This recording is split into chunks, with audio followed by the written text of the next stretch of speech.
ஆண்டவரும் அருமை இரட்சகராக இயேசு கிறிஸ்துவின் நாமத்தினால் உங்கள் யாவருக்கும் எங்கள் அன்பின் வாழ்த்துக்களையும் ஸ்தோத்திரங்களை நாங்கள் தெரிவித்துக் கொள்கிறோம். தேவனுடைய பெரிதான கிருபையால் மீண்டுமாய் சுவிசேஷம் என்ற இந்த நிகழ்ச்சியில் உங்களை சந்திப்பதிலே நாங்கள் மிகவும் மகிழ்ச்சி அடைகிறோம். காலையிலிருந்து இந்த மாலை வரை ஆண்டவர் நம்மை பாதுகாத்து அற்புதமாய் நடத்தியிருக்கிறார். இந்த மாலையில் வசனங்களை தியானிப்பதற்கு ஆண்டவர் நமக்கு இரக்கம் பாராட்டியிருக்கிறார். இந்த சுவிசேஷம் என்ற நிகழ்ச்சி ஆண்டவரால் ஏவப்பட்டு பரிசுத்த ஆவியினாலே நடத்தப்பட்டு தொடர்ச்சியாக மத்திய எழுதின சுவிசேஷம், மார்க் எழுதின சுவிசேஷம் எல்லாம் தியானித்து முடித்து தற்போது லூக்கா எழுதின சுவிசேஷம் 9ஆம் அதிகாரம் 22ஆம் வசனம் வரை நாங்கள் போன பகுதி வரை முடித்திருக்கிறோம். தொடர்ச்சியாக 23ஆம் வசனத்திலிருந்து 26ஆம் வசனம் வரை இங்கே ஒரு பகுதியாய் லூக்கா எழுதுகிறது, வேதாகமத்தில் எழுதப்பட்டிருக்கிறது. இந்த நிகழ்ச்சியில் தேவனால் பயன்படுத்தப்படுகிற, தேவனுடைய திருசபையை நடத்துகிற தேவனுடைய ஊழியக்காரர்கள் நம்மத்தில் கர்த்தருடைய வசனத்தை ஆவியானவருடைய உதவினாலே நமக்கு விளக்குகிறதை நாம் பார்க்கிறோம். அதிலையும் போன பகுதியில் நம்மத்தில் ரெவரண்ட் ஜான் பீட்டர் ஐயா நிறைய காரியங்களை அந்த 2 வசனங்களிலிருந்து நாம் தியானித்ததை நீங்கள் கேட்டிருப்பீர்கள். இந்த பகுதியிலும் நம்முடைய ரெவரண்ட் ஜான் பீட்டர் ஐயா நம்மத்தில் இருப்பது எனக்கு மிகுந்த சந்தோஷம். இயேசுவின் நாமத்தினால் மீண்டுமாய் உங்களுக்கு எங்களுடைய வாழ்த்துக்கள் பாஸ்டர். தொடர்ச்சி அந்த வசனங்களை தியானிப்பதுக்கு ஆண்டவர் நமக்கு உதவி செய்கிறார். என மீதி ஊழியக்காரர்கள் தொடர்ந்து வேலை சம்பவமாய் ஊழிய சம்பவமாய் அவர்கள் இருக்கிறபடியால் மீண்டுமாய் கலந்து பேசுவதற்கு ஆண்டவர் எங்களுக்கு இரக்கம் பாராட்டுவார், அந்த நேரத்தை உருவாக்கி தருவார். எனவே தொடர்ச்சியாக இந்த வசனங்களை தியானிப்பது நமக்கு ஆசீர்வாதம். இரவும் பகலும் இதில் தியானமாக இருக்கிற மனிதன் பாக்கியவான் என்று வேதத்தில் எழுதப்பட்டிருக்கிறது. என கிறிஸ்துவின் உபதேசத்தை நிறைவேற்றுகிற காலத்தில் நாம் இருக்கிறோம். மனசாட்சியின் காலம் முடிந்தது, நியாயப்பிரமாண காலம் முடிந்தது. தற்போது கிறிஸ்துவின் உபதேசத்தை கை கொண்டு நடக்கக்கூடிய அந்த காலத்தின் முடிவிலே நாம் இருக்கிறோம். ஏறக்குறைய 21 நூற்றாண்டுகளாய் இந்த வேதாகமத்தில் இருக்கிற சுவிசேஷத்தை பின்பற்றின எத்தனையோ கோடி ஜனங்கள் இருக்கிறாங்க. இதன்படி நடந்தவர்கள் எல்லாம் இன்னைக்கு பரதேசையில் தேவனோடு கூட இளைப்பாருகிறார்கள். இதை புறக்கணித்தவர்கள் எல்லாம் நியாய தீர்ப்புக்காக பாதாளத்தில் வைக்கப்பட்டிருக்கிறார்கள். எனவே இந்த கடைசி மணி நேரத்தில் ஓடிக்கொண்டிருக்கிற நாமும் வேத வசனத்தை கை கொண்டு நடக்க நம்மை நாமே ஒப்புக் கொடுக்க வேண்டும். இது இயேசு கிறிஸ்து சீஷர்களுக்கு கொடுத்த கட்டளை என்பதை மத்திய எழுதின சுவிசேஷம் 28ஆம் அதிகாரத்தில் கடைசி பகுதியில் நம்மால் வாசித்து தெரிந்து கொள்ள முடிகிறது. ஏன்னா நான் உங்களுக்கு போதித்ததை எல்லாவற்றையும் அவர்கள் கை கொள்ளும்படி அவர்களுக்கு நீங்கள் போதிக்க வேண்டும் என்று அவர்களுக்கு கட்டளையிட்டார் என்று எழுதப்பட்டிருக்கிறது. அந்த கட்டளையின் பேரில் தான் 1வது நூற்றாண்டிலே சீஷர்கள் அங்கங்கே பிரிந்து கடந்து போய் தேவனுடைய சுவிசேஷத்தை நிறைவேற்றினார்கள். தோமா நம்முடைய இந்திய தேசத்தில் வந்தார். சென்னை பகுதியில் சென்ட் தாமஸ் மவுண்ட் பகுதியில் அவர் மரணத்தை சந்தித்தார் என்பதாக சரித்திரத்தில் நாம் பார்க்கிறோம். ஸோ நிறைய காரியங்கள் சுற்றி நடந்திருக்கிறத நம்ம பார்க்கிறோம். எல்லா சீஷர்களும் அப்படிதான் அந்தந்த இடங்களில் கொல்லப்பட்டிருக்கிறார்கள் 1வது நூற்றாண்டில். ஆனால் சுவிசேஷம் இதுவரை தடைப்படவில்லை. தொடர்ச்சியாய் இந்த நாட்களில் எங்களை கொண்டும் உங்களோடு கூட பேசி கொண்டிருக்கிறார்.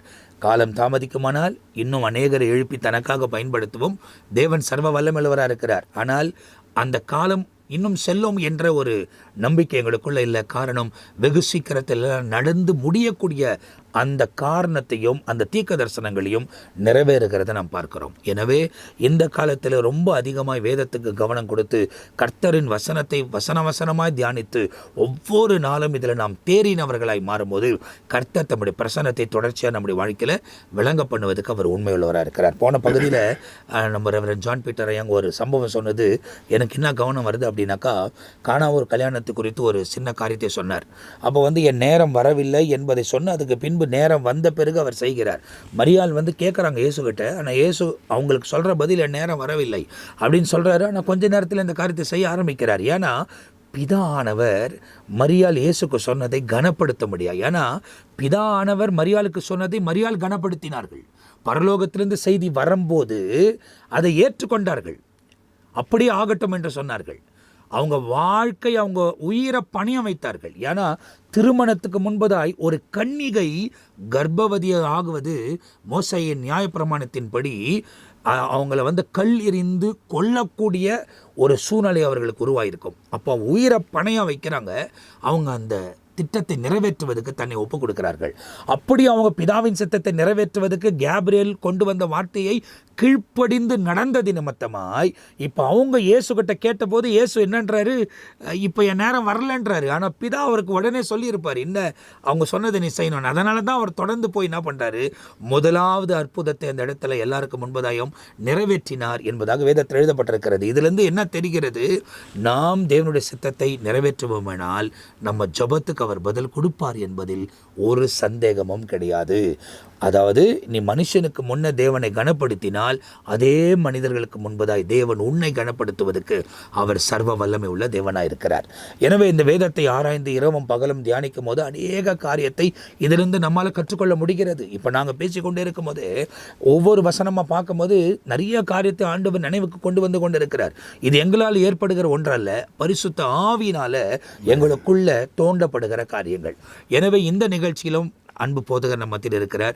இந்த இடத்துல 23ஆம் வசனத்திலிருந்து 26ஆம் வசனம் வைக்க நீங்கள் பார்த்தீங்கன்னா, சிலுவை எடுத்துக்கொண்டு என் பின்னே வாருங்கள் என்று இயேசு கிறிஸ்து அழைத்ததை மத்தேயு எழுதியிருக்கலாம், மார்க் எழுதியிருக்கலாம், ஆனால் இப்போது லூக்கா எழுதுகிறார். அவர் என்ன எழுதுகிறார் என்பதை இந்த நிகழ்ச்சி நாம் பார்க்க போகிறோம். நேரடியாய் நம் நிகழ்ச்சிக்குள் கடந்து போக போகிறோம். 23ஆம் வசனம். பின்பு அவர் எல்லாரையும் நோக்கி, ஒருவன் என் பின்னே வர விரும்பினால் அவன் தன்னைத்தான் வெறுத்து தன் சிலுவையை அனுதினமும் எடுத்துக்கொண்டு என்னை பின்பற்ற கடவன். அன்று தம்மை பின்பற்றின சீஷர்களுக்கு நீங்க யாரை பின்பற்ற போறீங்க, எப்படி பின்பற்றணும், யாரை ஃபாலோ பண்ணணும், எப்படி அதை பின்பற்றணும்னு சொல்றாரு. இந்த வார்த்தையின்படி இன்றைக்கு நமக்கு சொல்றது என்ன, இன்றைக்கு மனுஷர்கள் ஒவ்வொருவரையும் தங்களுக்கு முன்னால ஒருத்தவங்களை வச்சுக்கிட்டு அவங்களை பின்பற்றி போவாங்க, மனிதர்களை. ஆனா இன்னைக்கு ஆண்டவர் யாரை பின்பற்றணும்னு சொன்னாரோ அவரை தான் இன்றைக்கும் ஒவ்வொருவரும் பின்பற்ற வேண்டும். நமக்கு மாதிரி யார் என்பது. அப்ப என்ன சொல்றாரு, பின்பு அவர் எல்லாரையும், யார் அவங்க எல்லாரையும், அதுதான் மேல நாம பார்த்துட்டோம். 21ஆம் வசனத்துல ஒருவருக்கு அப்பொழுது அவர்கள், அவங்க போயிட்டு யாருக்கும் சொல்லாதீங்க, அவங்க தான் இங்க சொல்றாரு, அவர்கள் கூட இருக்கிறவங்க, அவங்க தான் மெயின். இப்ப என்ன சொல்றாரு, ஒருவன் என் பின்னே வர ஏற்கனவே வந்தவங்க தான் அவங்க. ஏற்கனவே இவர்கள் தனியா அவங்கவுங்களும் ஒரு தொழிலில் இருந்த போது, உன்னை நான் மனுஷனை பிடிக்கிறவனா மாற்றுறேன், என்னை பின்பற்ற வர விரும்பினால்னா ஏற்கனவே பின்பற்றி வந்திருக்காங்க. இன்னும் கொஞ்சம் தடுமாறி விடாம ஆழமா மேல மேல மேல அவங்களுக்கு அழுத்தம் கொடுக்கிறாரு. ஏன்னா சூழ்நிலை வரும்போது, சோதனை வரும்போது, பிரச்சனைகள் வரும்போது வேற வேற பக்கம் விலகிடுவாங்க, தடுமாற்றம் ஆயிடுவாங்க. அதனாலதான் திரும்ப திரும்ப அந்த வார்த்தையை சொல்லுவாரு, ஏற்கனவே வந்தீங்கன்னு சொல்லாம நீ என்னை திரும்பவும் என்னை பின்பற்றி வர விரும்புறியா, உனக்கு விருப்பம் இருக்கா, அப்போ நீ என் பக்கமும் வர வாய்ப்பு இருக்கும், உலகத்தின் பக்கமும் போக உனக்கு வாய்ப்பு இருக்கும். ஏன்னா அப்படிப்பட்ட சூழ்நிலையில் இன்னைக்கு நிறைய பேர் அப்படிதான் இருக்காங்க.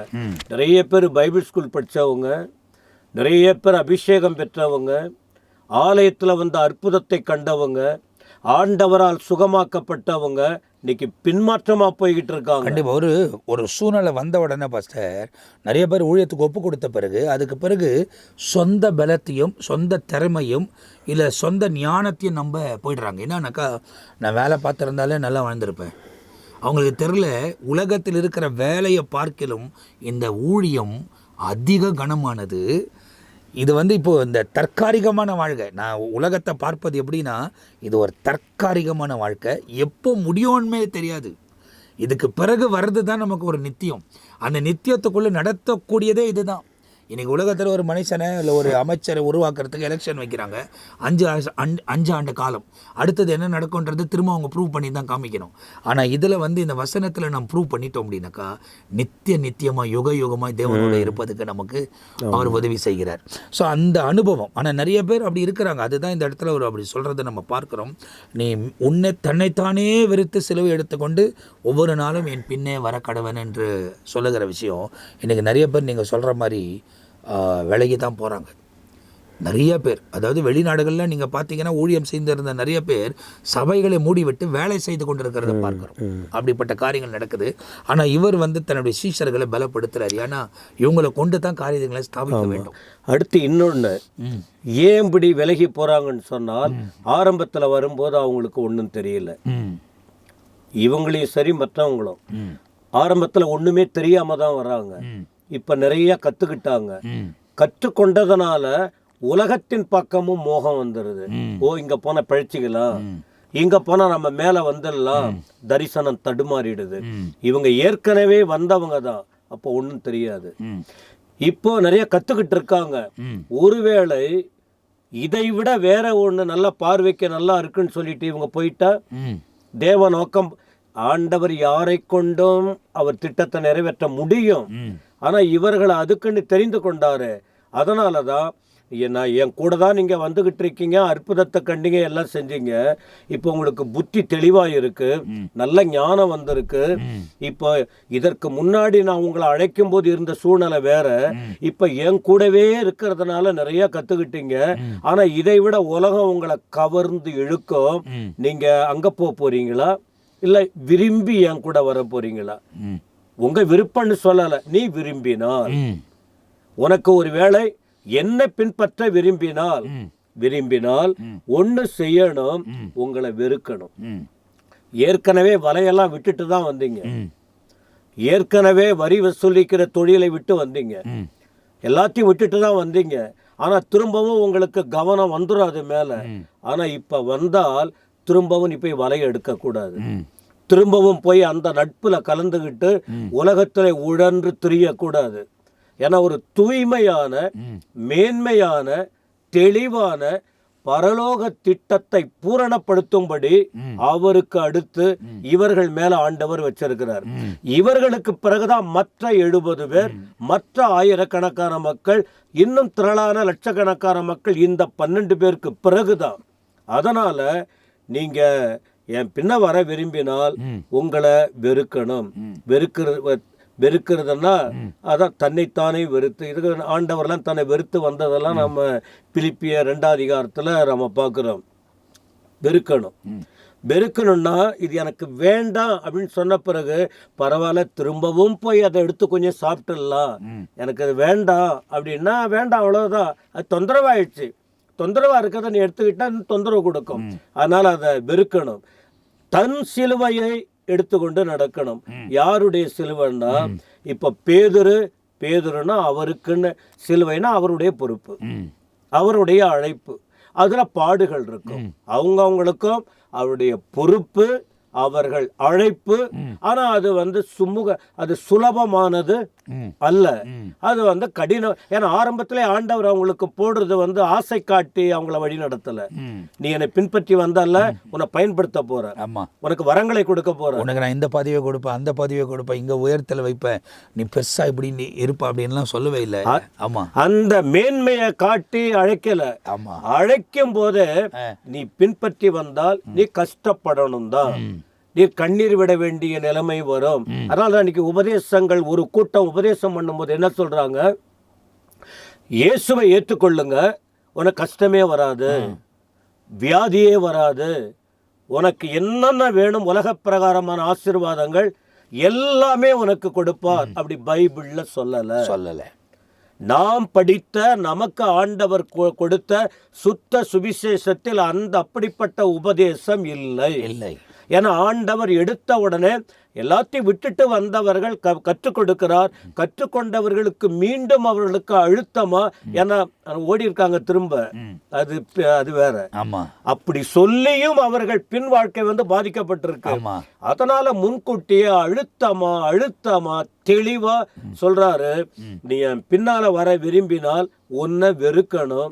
நீங்க 2 காரியத்தை செஞ்சுக்கிட்டு இருக்க கூடாது. எதா இருந்தாலும் உன்னைதான் பிடிச்சிக்கணும். ஏன்னா என்ன நீ பின்பற்றணும்னா நான் சொல்றபடிதான் நீ செய்யணும்.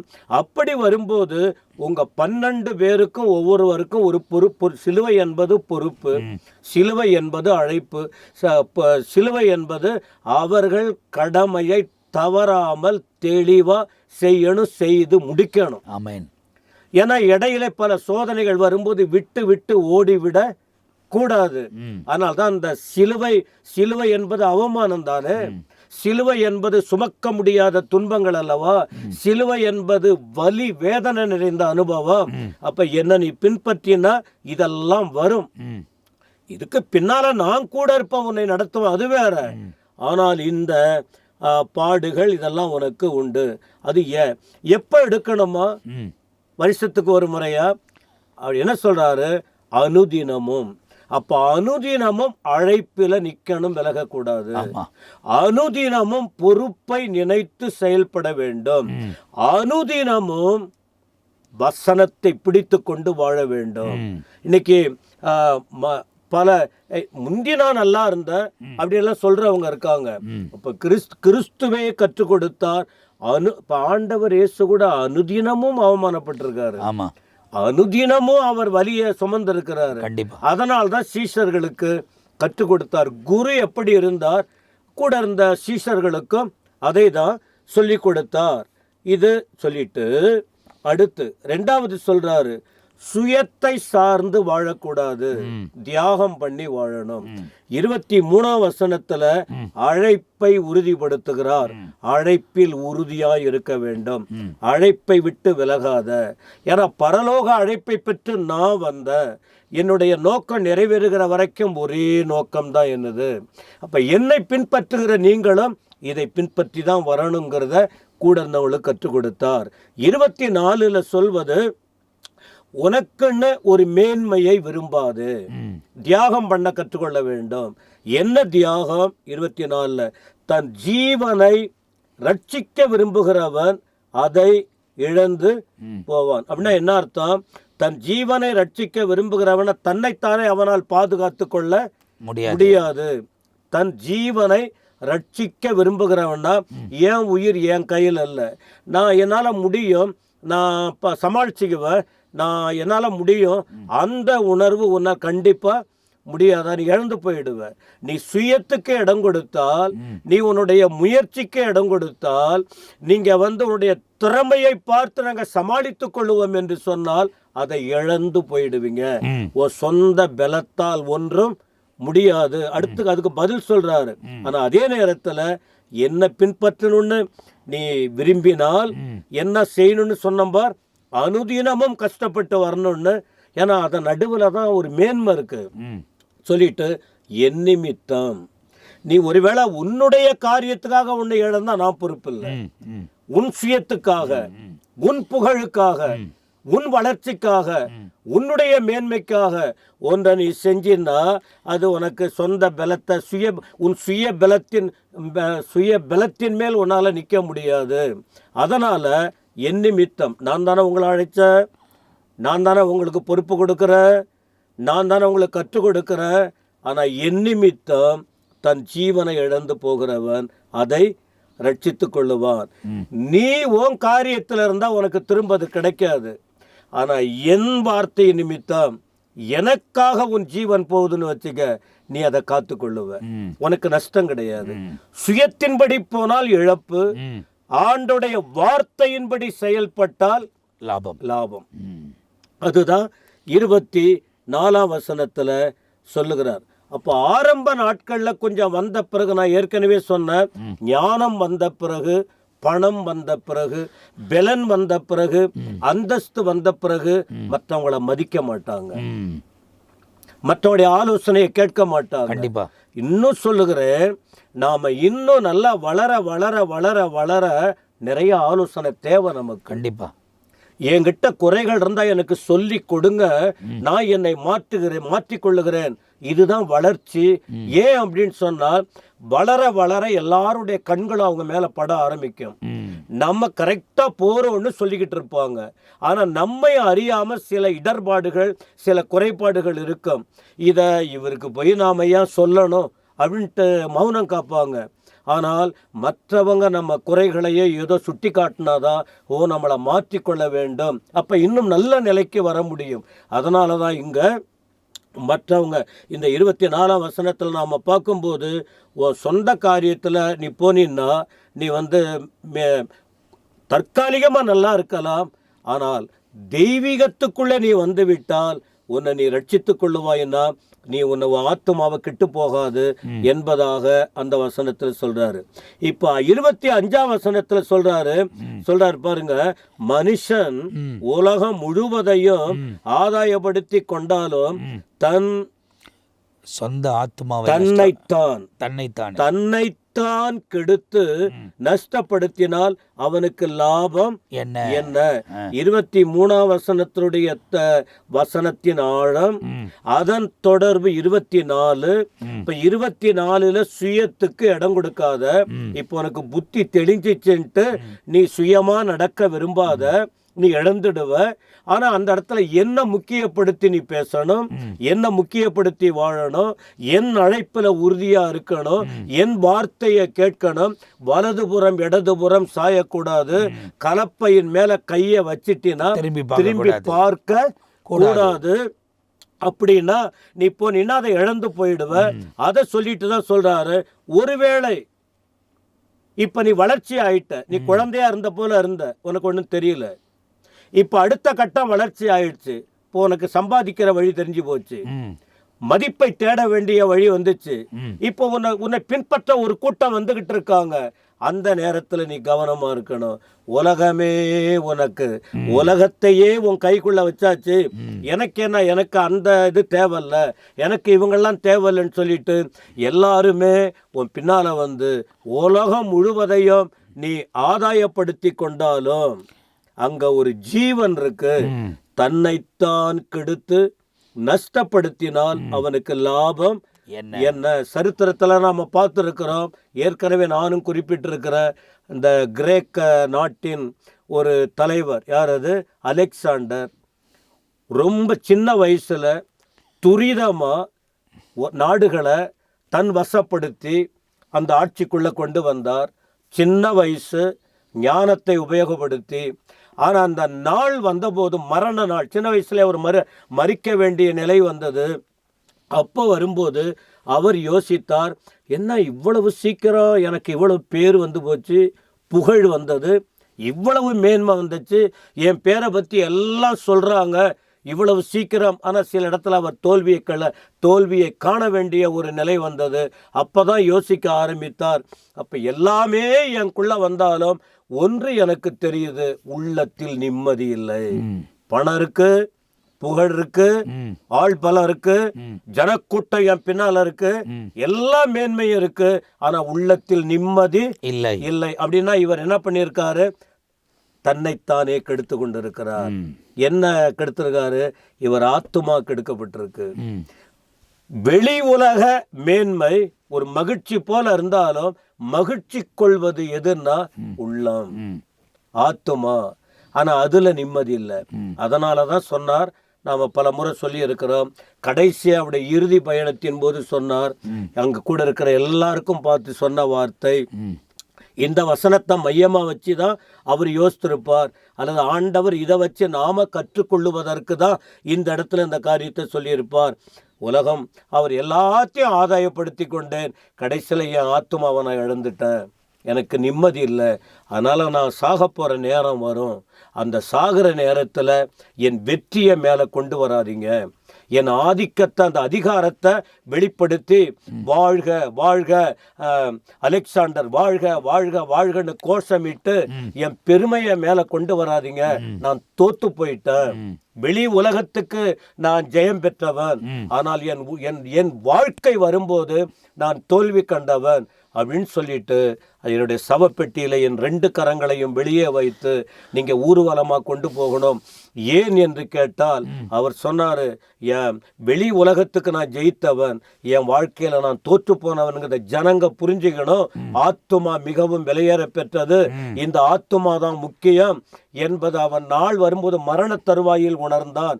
இதை ஜனங்க புரிஞ்சுக்கணும் என்று அங்க சொல்லப்பட்ட வார்த்தைகளுக்கு ஏற்ப இங்க ஆண்டவர் சொல்றாரு. அதாவது ஒரு கையில் வந்து நான் ஒன்றும் கொண்டு வரல, இன்னொரு கையை வந்து நான் ஒன்றும் கொண்டு போகல அப்படின்றத அவரே காமிக்கிறார். மகா அலெக்சாண்டர் கிரேக்க சாம்ராஜ்யத்தை அதாவது உருவாக்கினவர், எல்லாவற்றையும் அந்த நாட்களில் பிடித்து கொண்டவர், இந்திய தேசத்துக்கும் வந்திருக்கிறார்.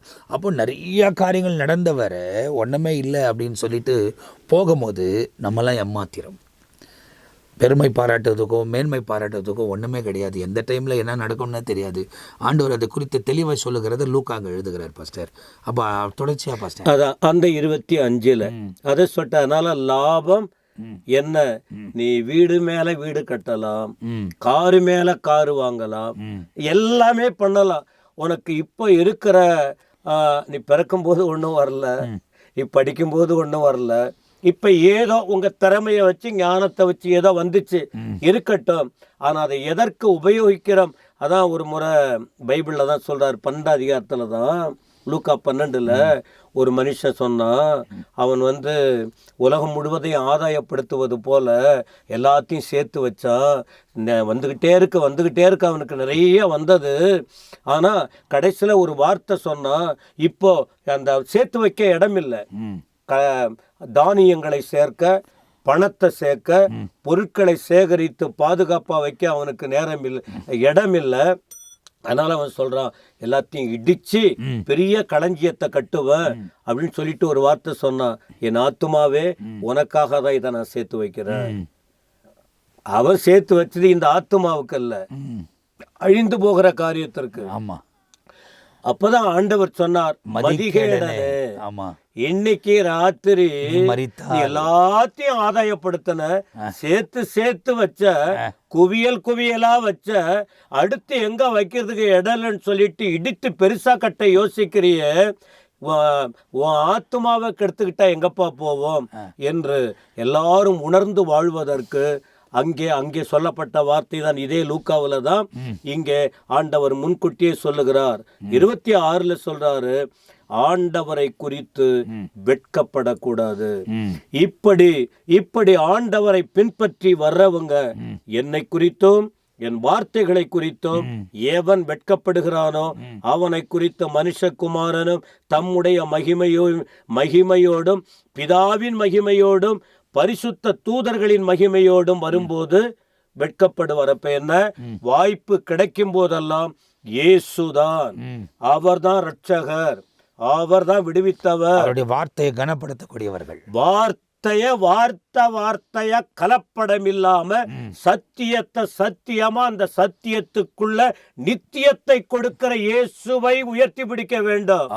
ஆனா சூழ்நிலைக்கு ஏற்றபடி, ஆட்களுக்கு ஏற்றபடி நீ மாறினால், பிதாவின் மகிமை, 3 மகிமை அங்க சொல்லப்பட்டு, அவருடைய மகிமை, பிதாவின் மகிமை, தேவ தூதர்கள் மகிமை. அப்ப அந்த மகிமை என்பது வாயினால் விவரிக்க முடியாத ஒரு தோற்றம், ஒரு காட்சி, ஒரு ஆசீர்வாதம். அப்ப நீ வெட்கப்பட்டு போயிடுவ. என்ன அந்த சொன்ன தொடர்பு அதுதான்.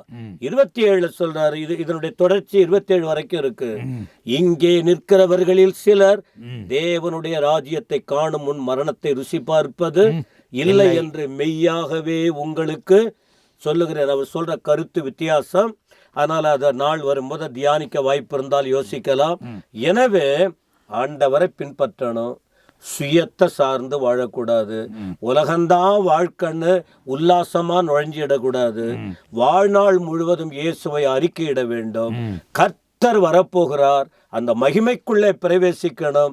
இதை கவனமாய் கேட்டு வாழ வேண்டும் என்ற போதனையை இந்த வேத பகுதியை நமக்கு தெளிவாக விளக்கி காண்பிக்கிறது. இப்போ நீங்கள் பார்த்தீங்கன்னா லூக்கா எழுதின சுவிசேஷம் 9ஆம் அதிகாரம் 23லேருந்து 26ஆம் வசனம் வரை நாம் தியானித்திருக்கிறோம். இந்த பகுதிகளில் சிலுவை எடுத்துக்கொண்டு என் பின்னால் வர வேண்டும். அடுத்தது, என் நிமித்தமாய் உன் உயிரை நீ இழந்தாய், என் நிமித்தமாய் உன் ஜீவனை இழந்தாய், அது நீ ரட்சித்துக் கொள்வாய் என்கிறதோட, நீ உலகம் முழுவதும் ஆதாயப்படுத்தினாலும் சொந்த ஆத்மாவை நஷ்டப்படுத்தி கொண்டால் உனக்கு லாபம் இல்லை என்று 25ல் சொன்னாலும் 26ல் என் வார்த்தை குறித்து நீ வெட்கப்படுவாயானால், என்னை குறித்தும் என் வார்த்தை குறித்தும் நீ வெட்கப்படுவாயானால், நான் மீண்டுமாய் என் மகிமையில், என் பிதாவின் மகிமையில், தேவ தூதர்களின் மகிமையில் வெளிப்படும் நாளிலே உன்னை குறித்து வெட்கப்படுவேன்னு சொல்லிட்டார். அப்போது வாழுகிற நாம் கிறிஸ்துவின் வெளிச்சமாக இந்த உலகத்தில் வாழணும். வசனத்துக்கும் வேதத்துக்கும் வெக்கப்படவே கூடாது. எங்கே பிரசங்கிக்க வேணுமோ பிரசங்கிக்கப்படணும். யார் என்ன யோசிக்கிறாங்கன்னு நம்ம யோசிக்கவே கூடாது. நம்ம ஜெபிக்கிற நேரத்தில் நம்ம ஜெபிக்கணும், துதிக்கிற நேரத்தில் துதிக்கணும், வசனத்தின்படி நடக்க வேண்டிய இடங்களில் வசனத்தின்படி நடக்கணும். தேவனோடு கூட நடந்து வாழும்போது கர்த்தர் தம்முடைய கிருபைகளை விளங்க பண்ணுகிறார் என்பதை இந்த வசனங்கள் மூலியமாய் நாம் தெரிந்து கொண்டோம்.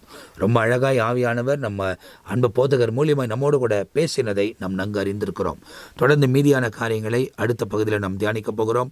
27லேருந்து 36 வரை ஒரு பகுதியாய் இந்த இடத்துல குறிக்கப்பட்டிருக்கிறது. அவர் மலையில் கடந்து போய் அங்கே மறுரூபமாக்கப்பட்டதை மறுரூப மலை என்ற பெயரோடு கூட அந்த பகுதியை நாம் அடுத்த பகுதியில் தியானிக்க போகிறோம். எனவே தேவனோடு இணைந்திருங்க. ஆண்டவர் நிச்சயமாய் தம்முடைய கிருபைகளை உங்கள் வாழ்க்கையில் விளங்க பண்ணி வழி நடத்துவதற்கு அவர் உண்மை உள்ளவராக இருக்கிறார். இந்த பகுதியில் மீண்டுமாய் நம்ம மத்தியில் ரெவரண்ட் ஜான் பீட்டர் ஐயா அவர்கள் நமக்காக ஜெபிக்க போகிறார்கள்.